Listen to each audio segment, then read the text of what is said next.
Sorry about that. I actually hit the wrong button.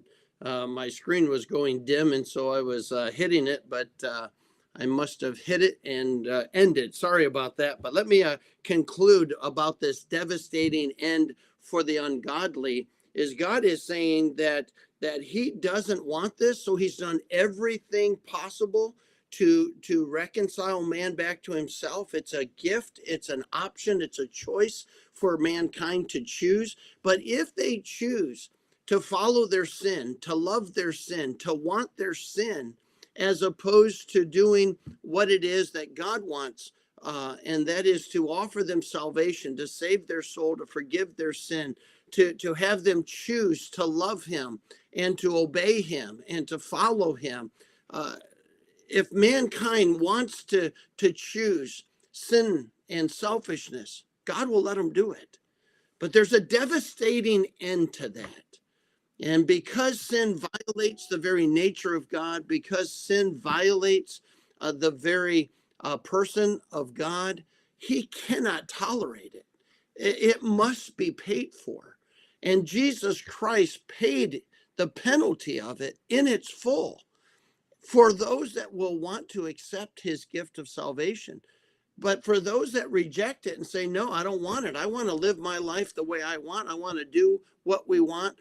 I want to live my life the way that I would like to do it. I don't want somebody telling me anything different. I don't want any rules or regulations on my life. I don't want to love God. I don't want to know God. I don't want anything to do with God. God is saying, you know what? I will let you choose that. But you have to understand that makes you an enemy to who I am. I cannot tolerate sin. Sin has to be paid for. And therefore, if you're not going to accept the payment I have done, then you're going to have to pay for it yourself. And that's what's described here. Make a fiery oven in the time of thine anger. The Lord will swallow them up in His wrath, and the fire shall devour them. Their fruit thou shalt destroy from the earth, and their seed from among the children of men.